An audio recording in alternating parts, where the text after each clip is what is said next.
Usai kembali ditangkap karena kasus narkoba, Miley Cyrus diserahkan ke BNN Kota Jakarta Selatan. Miley terbukti mengkonsumsi psikotropika golongan 4. Miley Cyrus mengungkapkan alasan dirinya mengonsumsi benzodiazepin atau biasa disebut benzo.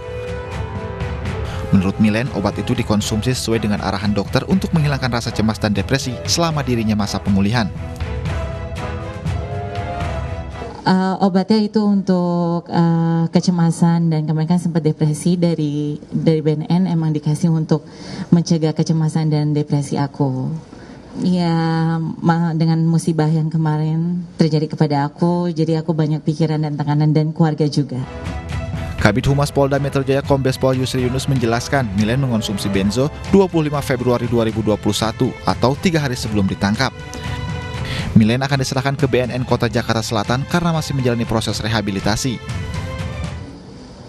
Jadi prosesnya kami menyerahkan ketiga-tiganya ini ke BNNK Jakarta Selatan. Karena masih statusnya adalah rawat jalan. Dia mengkonsumsi obat itu pada saat hari Kamis, dia ada di sana. Obatnya ada, coba lihat obatnya. Surat keterangan juga ada. Ini obatnya. Sebelumnya Miley Cyrus terjaring razia protokol kesehatan yang dilaksanakan di Tres Narkoba Polda Metro Jaya bersama TNI dan Satpol PP di salah satu tempat hiburan malam di Jalan Gunawarman, Jakarta Selatan. Miley bersama temannya terbukti menggunakan narkotika dan ditangkap untuk proses penyelidikan. Dari Jakarta, Tim Liputan iNews melaporkan. Sementara itu, selebriti Jennifer Jill direhabilitasi di BNN Lido Sukabumi, Jawa Barat usai menjadi tersangka penyalahgunaan narkoba. Rehabilitasi dilakukan berdasarkan hasil asesmen dan permohonan yang diajukan pihak keluarga.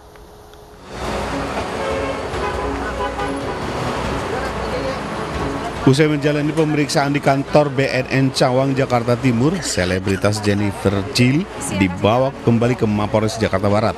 Rencananya Jennifer akan direhabilitasi di fasilitas BNN Lido Sukabumi, Jawa Barat. Rehabilitasi dilakukan setelah hasil asesmen dan permohonan yang diajukan pihak keluarga Jennifer Jill disetujui.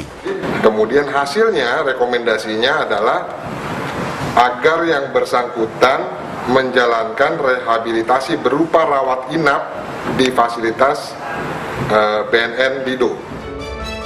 Sebelumnya Jennifer Jill ditetapkan sebagai tersangka penyalahgunaan narkotika. Ia dinyatakan positif mengonsumsi narkoba jenis sabu usai tes rambut di Laboratorium Forensik Mabes Polri Sentul Bogor. Polisi berencana memeriksa ulang suami Jennifer Jill, pesinetron Ajun Perwira, untuk mendalami sumber narkotika yang ditemukan di kediaman mereka.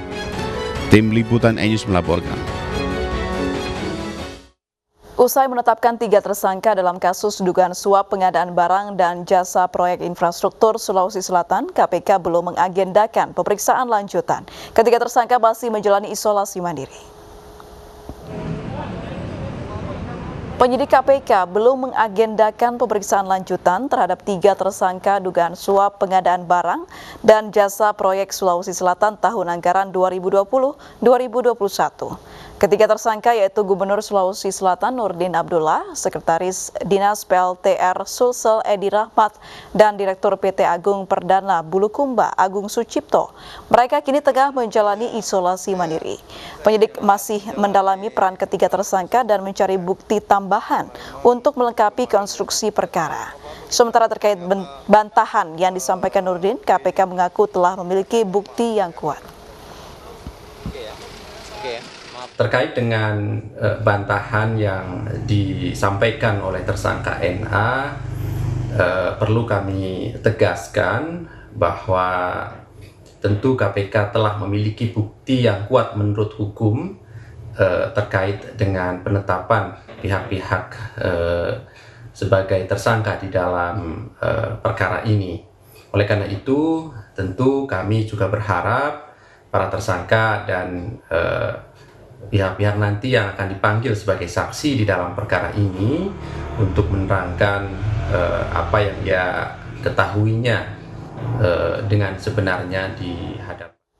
Terdakwa kasus suap penghapusan red notice Joko Chandra, Brigjen Pol Prasetyo Utomo mengajukan permohonan sebagai justice collaborator dalam sidang pembacaan duplik di Pengadilan Tipikor Jakarta hari ini. Dalam sidang dengan agenda jawaban atas replik jaksa penuntut umum, terdakwa Prasetyo Utomo mengajukan sebagai justice collaborator untuk kasus penghapusan red notice Joko Chandra. Terdakwa menilai dirinya kooperatif dan jujur setelah mengembalikan $20.000 Amerika Serikat saat diperiksa Divisi Profesi dan Pengamanan Polri. Selain itu, tim kuasa hukum Prasetyo mengatakan kliennya tidak memiliki keterkaitan dengan kepengurusan Interpol Red Notice. JPU menuntut Prasetyo Utomo dengan pidana penjara selama 2 tahun, 6 bulan dan denda sebesar Rp100 juta dengan subsidi 6 bulan kurungan. Uang itu tidak ada hubungannya dengan perkara red notice. Perkara korupsi ini kan perkara red notice, ya. Prasetyo itu sebagai apa di situ? Nggak sebagai apa-apa. Itu bukan bidangnya dia, bukan kewenangannya dia. Dia hanya memperkenalkan saja perannya dia. Lain tidak ada. Itu semua fakta-fakta di muka persidangan yang sudah terjadi, yang seperti kita lihat sekarang ini. Jadi begini, di dalam perkara ini kami mengajukan justice collaborator dengan pertimbangan yang sudah sangat mendalam. Artinya begini, kalaulah tidak ada 20.000 ini, kalaulah tidak ada pras mengaku, tidak akan ada perkara ini. Ya itu yang harus digarisbawahin. Selain Prasetyo, terdakwa Irjen Pol Napoleon Bonaparte juga jalani sidang pembacaan duplik di sidang Tipikor hari ini. Dalam dupliknya, terdakwa Napoleon membantah dakwaan dan tuntutan jaksa yang menyebut dirinya menerima uang dari Joko Chandra melalui Tommy Sumardi. JPU meyakini Napoleon menerima suap dari Joko Chandra sebesar $370.000 Amerika Serikat dan $200.000 Singapura. JPU menyebut perbuatan Napoleon salah karena tidak menangkap Joko Chandra saat menjadi buronan kasus hak tagih Bank Bali. Mantan Kepala Divisi Hubungan Internasional Polri ini dituntut 3 tahun pidana dan denda sebesar Rp100 juta, subsidi 6 bulan kurungan. Untuk putusan kita tidak ada persiapan khusus karena segala sesuatu menyangkut fakta persidangan sudah diuraikan dan sudah dibuka. Untuk selanjutnya diserahkan kepada majelis hakim.